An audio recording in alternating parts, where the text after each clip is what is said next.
Good afternoon to all of you. Thank you very much for making this video. Eh bien, merci beaucoup And I'm very sorry not to be able to de m'avoir donné join cette opportunité de prendre la parole ici. Je regrette de ne pas être avec vous en personne. we were finally sure we'd be able to take a certain Le fait est que j'aurais voulu venir. Malheureusement, la situation s'est compliquée chez nous et les voyages ont été rendus difficiles par la situation sanitaire. Donc ce ne sera pas pour cette fois, hélas. Mon temps, je n'ai que peu de temps moi aussi, donc j'essaierai d'être concis comme vous me l'avez demandé. Le Conseil constitutionnel polonais, such as Germany expect from a constitutional court. These are not n'est-ce my pas? words, of course, but the astonishing. Il a été dit à un moment que le Conseil constitutionnel n'avait pas rempli certains standards. Ça a été dit par Stefan Harbat. Stefan Harbat qui est président du Conseil constitutionnel fédéral allemand. C'est une affirmation pour le moins cavalière de la part de quelqu'un, d'une personne qui se trouve à un poste aussi prestigieux. C'est tout à fait étonnant que quelqu'un se prononce de cette manière en parlant d'une décision prise par ses collègues. Les dernières réformes, il a dit la même chose des dernières réformes en Pologne, et là encore je vais me référer à la citation. Il a été dit que ces réformes étaient devenues un bon exemple de la manière dont on peut miner l'état de droit. L'état de droit qui est progressivement détruit en Pologne. C'est quelque chose qui a été dit par le président du Conseil constitutionnel fédéral allemand. Et ces mots ont été prononcés par lui à la télévision, sur une des chaînes principales, vers 19 h je crois, c'est-à-dire en plein prime time. C'était en fin de semaine dernière. Des mots qui n'ont pas manqué de m'étonner et que je voudrais doublement commenter. Premièrement, mon premier commentaire aura trait à à la récente décision du Conseil constitutionnel polonais qui met en question la primauté du droit européen sur les constitutions nationales dans le contexte de la jurisprudence allemande. Deuxièmement, aussi attirer votre attention sur la manière dont les nommés au Conseil constitutionnel en Allemagne. Je ne vous rappellerai pas la substance de la dernière décision du Conseil constitutionnel polonais. Je pense que vous en connaissez vous le connaissez ce contenu. Donc je me contenterai de résumer les aspects les plus importants. Si l'Union européenne dépasse ses véritables compétences qui résultent du traité, ou si le droit de l'UE entre dans l'escarcelle vraiment des compétences du droit national, alors là, dans le cas qui nous occupe, c'est la souveraineté de la Pologne, si ce droit européen empiète sur les compétences du Conseil constitutionnel, alors le Conseil constitutionnel aura primauté, primera sur les décisions européennes et pas une institution européenne. Il faut que ce soit une institution nationale. Je pense que c'est un très bon résumé de la décision prise par le Conseil constitutionnel. Je pense que c'est une excellente décision. Je voudrais ici aussi affirmer, dire une chose vraiment en quelques mots sur la position qui est celle du Conseil constitutionnel allemand.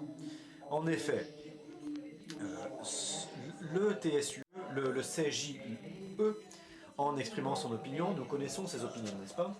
À savoir que nous avons ici affaire à une primauté perpétuelle du droit de l'Union sur le droit national. Et le Conseil constitutionnel a eu du courage ici en Allemagne. Il y a eu déjà dans les années 70, il y a eu deux cas, qui sont souvent mal compris et mal expliqués.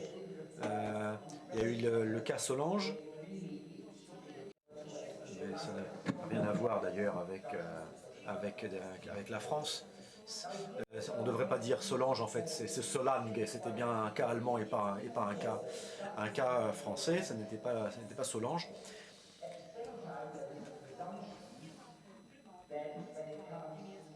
Mais la conclusion en a été que que le droit communautaire ne primerait pas sur le droit allemand. Euh, Ici, en fait, on a une certaine marge de manœuvre lorsqu'on parle de droit secondaire. Mais la position est la suivante. Il y a une primauté sans limite du droit de l'UE n'existe pas. Et le Conseil constitutionnel allemand a développé plus avant cette position avec deux exemples très intéressants. D'abord, la jurisprudence de Maastricht et puis celle de Lisbonne. Ça, c'est 2009. Si on regarde les deux cas, les deux décisions de justice, si on regarde les deux, on peut faire une sorte d'extrapolation. Et en concluant trois choses, deux règles principales. Première chose, le fait que l'Allemagne fasse partie de l'UE ne limite en rien la souveraineté démocratique de la nation allemande. Et pas plus que l'adhésion à l'UE dans le cadre de Maastricht ou de Lisbonne ne fait de l'Union une entité souveraine. L'Union n'est qu'une organisation internationale régie par des traités. Il n'y a donc aucune... L'UE n'a pas ses propres pouvoirs législatifs. Tous les droits, tous les pouvoirs législatifs de l'UE proviennent des traités. Un pays, ça ne fonctionne pas de la même manière. Un État-nation, si l'Allemagne voulait régler telle ou telle question en votant telle ou telle loi, elle peut le faire demain. Demain, on peut créer une nouvelle loi. Mais l'Union européenne, elle ne peut pas faire ça. Elle ne peut être qu'autorisée à créer des lois dans le cadre de l'article 5 du traité sur l'Union européenne. Ce qui nous amène à une question essentielle, à savoir que ce paradoxe sera-t-il si l'UE commence à travailler dans des domaines autorisés sur la base des traités. Et ceci nous mène au point suivant.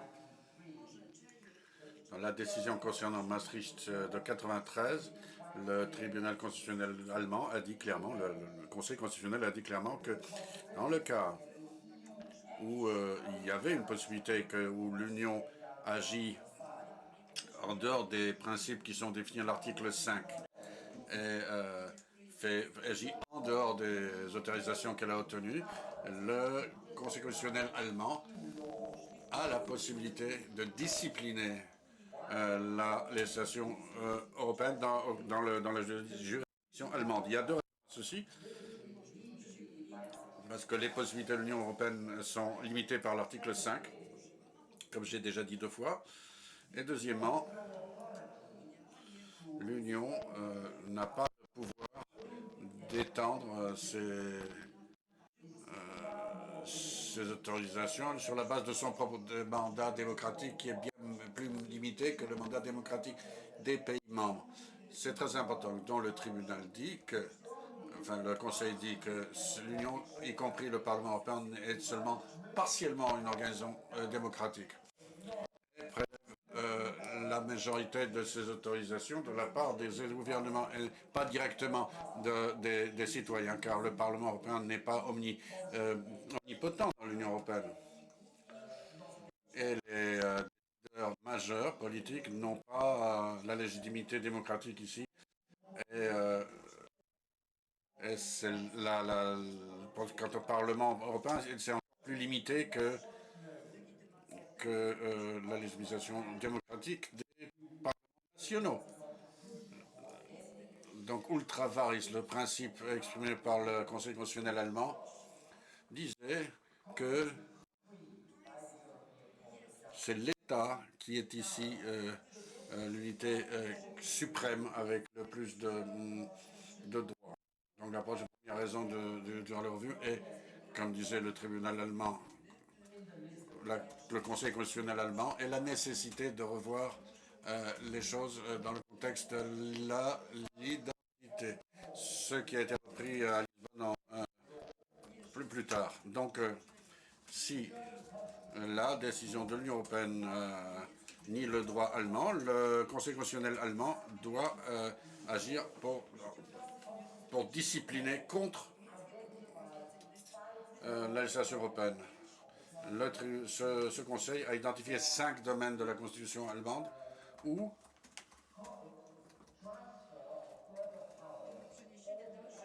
le transfert des habilitations et les autorisations est limité. Enfin, on ne peut pas habiliter l'Union européenne de faire plus encore. Il s'agit de l'armée et de la police. On parle de la loi pénale, des décisions fiscales de base de la politique sociale et de tous les sujets concernant la culture, la famille, l'éducation. Ceci, c'est donc l'essence de la souveraineté allemande. Ça ne peut pas être enfreint par l'Union européenne. Si elle essaie de le faire, le Conseil constitutionnel a le droit de discipliner la loi européenne. C'est des principes de base qui ont été exposés par le tribunal constitutionnel allemand. Donc, être membre de l'Union ne réduit pas la souveraineté de l'Allemagne. Si l'Union européenne dépasse de son périmètre de compétences et s'il enfreint l'indépendance, la souveraineté d'un État et de la nation allemande, c'est alors que la loi européenne ne prime pas et ne sera pas appliquée. Et c'est le Conseil constitutionnel allemand qui veille. Car dans ce cas, le tribunal de justice de l'Union européenne ne peut pas statuer. C'est être juge de son propre cas, n'est-ce pas? C'est à ceci que se réduit la position du Conseil constitutionnel allemand. Et à mon avis, c'est exactement la même chose qu'exprime le tribunal constitutionnel polonais. D'où la question fondamentale. Pourquoi l'Union européenne remet en question l'état de droit et de l'indépendance des juges si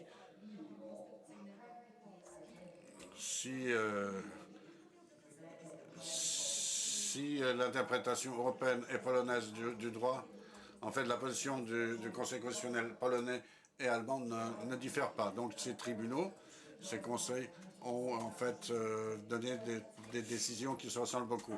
Le tribunal allemand paraît parfois ne pas se traiter en tout sérieux, mais ça, on pourra en parler un autre jour. Je sais, mon temps se termine là, donc j'ai une chose que je voudrais rajouter, M. Harbart. Donc le président du Conseil constitutionnel allemand a dit que le système polonais n'est pas Pardon, je vais vous donner 2 faits qui parleront du système juridique allemand. Tous les juges du tribunal constitutionnel sont nommés à base de recommandations émises par le gouvernement des partis qui sont présents au Bundestag et sont élus par 2 chambres du Parlement. La moitié est élue par la Chambre suprême. Since its foundation over 70 years ago, most judges in the German Constitutional Court have been associated with political parties in one sense or another. In the old days, that was a relatively tenuous connection. Over the last 15 years under Merkel, over the last 10 years really, the German Constitutional Court has become increasingly politicized, and most of its members are also members of political parties. Second and final point, Mr. Harbart himself, the current president, was, until 2 years ago, a deputy parliamentary leader of Mrs. Merkel's parliamentary party, the CDU. He was elevated to the Constitutional Court straight from a leading political position. And another judge who recently was the rapporteur for the fairly sensational judgment by the German Constitutional Court on the climate change laws adopted in Germany. She's married to a Green politician. In that court, in that judgment, the court held that not even EU law and German law. Dans cette décision, le tribunal a statué que ni la loi européenne ni la loi allemande qui impose des coûts supérieurs supplémentaires aux consommateurs pour sauver la planète. Je vais le dire autrement. Dans cette décision, il a été dit qu'il doit y avoir d'autres restrictions qui permettront de sauver la planète. Je me rappelle ici que des thèses comme ça ont été dites par un politicien des Verts au mois de mai, avant ce verdict. Donc je trouve que cette décision est très politique. C'est ce qui, d'où mon étonnement, comment un juge allemand peut critiquer le tribunal polonais pour être politisé, disons.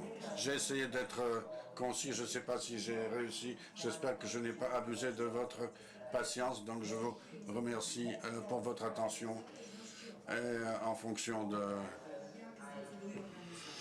ce que va décider l'organisateur, je peux répondre à des questions si vous voudrez m'en poser. Pour l'instant, je vous remercie.